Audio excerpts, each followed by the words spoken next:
नमस्कार। आपके अपने चैनल ज़िंदगी सुपरफास्ट में आप सभी हिंदी प्रेमियों का बहुत बहुत स्वागत, वंदन, अभिनंदन। सुनते हैं आज बाबू जयशंकर प्रसाद जी की कहानी प्रतिध्वनि। मनुष्य की चिता जल जाती है और बुझ भी जाती है, परंतु उसकी छाती की जलन, द्वेष की ज्वाला संभव है उसके बाद भी धक धक करती हुई जला करे।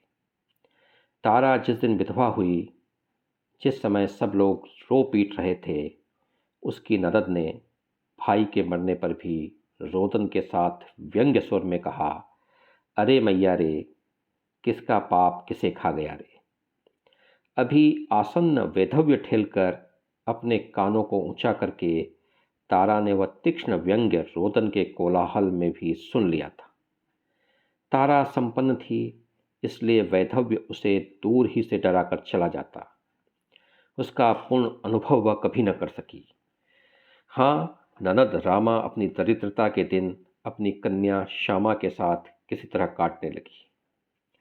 दहेज मिलने की निराशा से कोई ब्याह करने के लिए प्रस्तुत न होता। श्यामा 14 वर्ष की हो चली। बहुत चेष्टा करके भी रामा उसका ब्याह न कर सकी। वह चल बसी। श्यामा निस्सहाय अकेली हो गई। पर जीवन के जितने दिन हैं, वे कारावासी के समान काटने ही होंगे। वह अकेले ही गंगा तट पर अपनी बारी से सटे हुए कच्चे झोपड़े में रहने लगी। मन्नी नाम की एक बुढ़िया, जिसे दादी कहती थी, रात को उसके पास सो रहती और न जाने कहाँ से कैसे उसके खाने पीने का कुछ प्रबंध कर ही देती। धीरे धीरे दरिद्रता के सब अवशिष्ट चिन्ह बिककर श्यामा के पेट में चले गए। पर उसकी आम की बारी अभी नीलाम होने के लिए हरी भरी थी। कोमल आतप गंगा के शीतल शरीर में अभी ऊष्मा उत्पन्न करने में असमर्थ था। नवीन किसलय उससे चमक उठे थे। बसंत की किरणों की चोट से कोयल कुहक उठी। आम की केरियों के गुच्छे हिलने लगे। उस आम की बारी में माधव ऋतु का डेरा था और शाम के कमनीय कलेवर में यौवन था। श्यामा ने अपने कच्चे घर के द्वार पर खड़ी हुई मेघ संक्रांति का पर्व स्नान करने वालों के कगार के नीचे देख रही थी। समीप होने पर भी वह मनुष्यों की भीड़ उसे चींटियां रेंगती हुई जैसी दिखलाई पड़ती थी। मन्नी ने आते ही उसका हाथ पकड़कर कहा, चलो बेटी, हम लोग भी स्नान करावें। उसने कहा, नहीं दादी, आज अंग अंग टूट रहा है, जैसे ज्वर आने को है। मन्नी चली गई। तारा स्नान करके दासी के साथ कगारे के ऊपर चढ़ने लगी। श्यामा की बारी के पास से ही पथ था। किसी को वहां न देखकर तारा ने संतुष्ट होकर सांस ली। कैरियों से गदराई हुई डाली से उसका सिर लग गया। डाली राह में झुकी पड़ती थी। तारा ने देखा, कोई नहीं है। हाथ बढ़ाकर कुछ कैरियां तोड़ ली। सहसा किसी ने कहा, और तोड़ लो मामी, कल तो यह नीलाम ही होगा। तारा की अग्नि बाण सी आंखें किसी को जला देने के लिए खोजने लगी।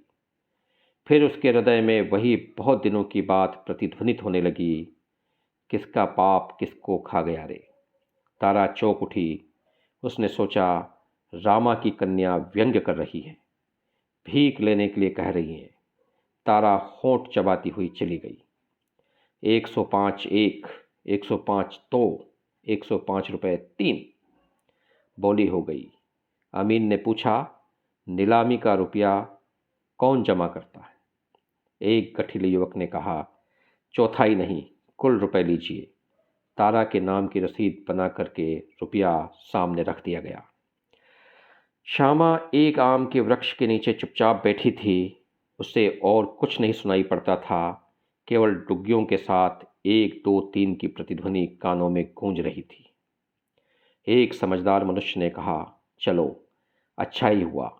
तारा ने अनाथ लड़की के बैठने का ठिकाना तो बना रहने दिया, नहीं तो गंगा किनारे का घर और 3 बीघे की बारी 1005 रुपये में तारा ने बहुत अच्छा किया।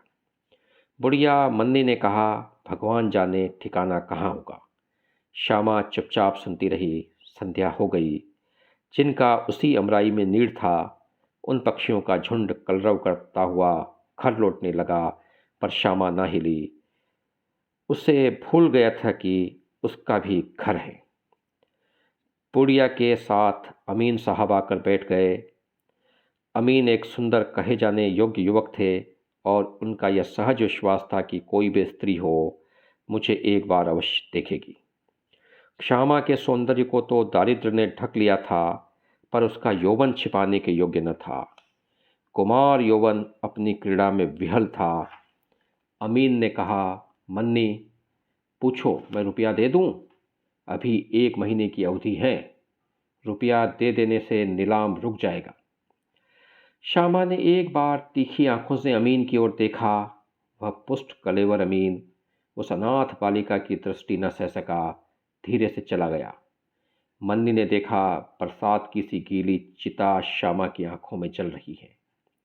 मन्नी का साहस न हुआ कि उससे घर चलने के लिए कहे। उसने सोचा, ठहर कर जाऊंगी तो इसे घर लिवा जाऊंगी, परंतु जब तक वह लौट कर आई तो रजनी के अंधकार में बहुत खोजने पर भी श्यामा को न पा सकी। तारा का उत्तराधिकारी हुआ उसका भाई का पुत्र प्रकाश। अकस्मात संपत्ति मिल जाने से जैसे प्रायः हुआ करता है, वही हुआ। प्रकाश अपने आपे में न रह सका। वह उस देहात में प्रथम श्रेणी का विलासी बन गया। उसने तारा के पहले घर से कोस पर दूर श्यामा की बारी को भली भांति सजाया।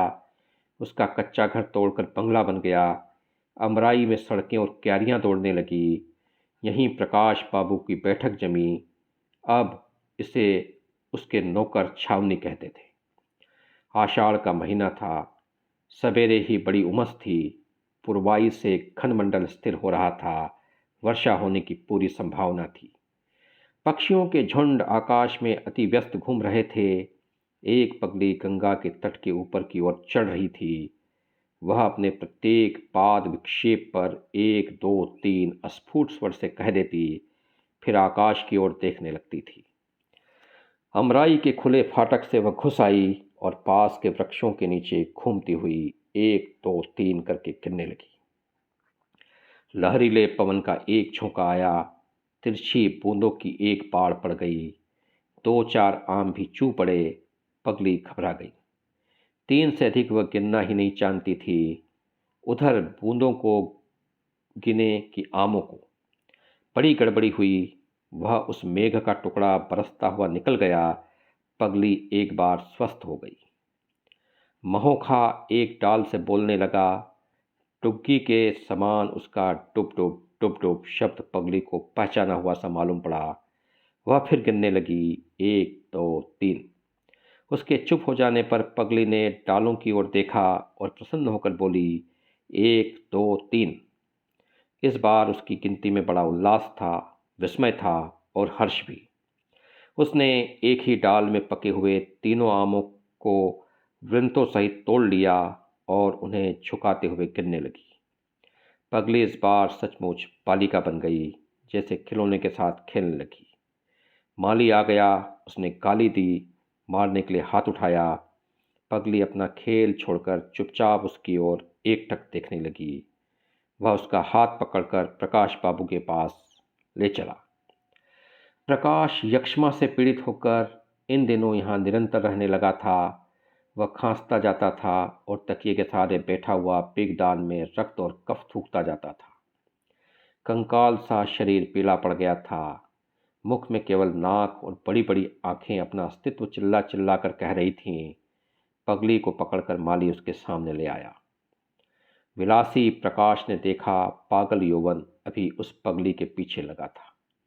कामुक प्रकाश को आज अपने रोग पर क्रोध हुआ और पूर्ण मात्रा में हुआ, पर क्रोध धक्का खाकर पगली की ओर चला आया। प्रकाश ने आम देखकर ही समझ लिया और फूहड़ गाड़ियों की बौछार से उसकी अभ्यर्थना कर डाली। पगली ने कहा, यह किस पाप का फल है? तू जानता है इसे कौन खाएगा? बोल, कौन मरेगा? बोल, 1 2 3। चोरी को पागलपन में छिपाना चाहती है। अभी तो तुझे 20 चाहने वाले मिलेंगे, चोरी क्यों करती है? प्रकाश ने कहा। एक बार पगली का पागलपन लाल वस्त्र पहनकर उसकी आंखों में नाच उठा।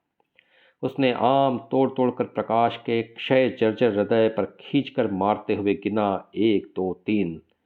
प्रकाश तकिए पर चित्त लेटकर हिचकियां लेने लगा और पगली हंसते हुए गिनने लगी, 1 2 3।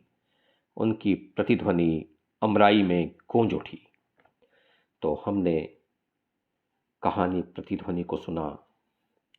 जीवन को हम जो देते हैं वही जीवन हमें वापस लौटाता है।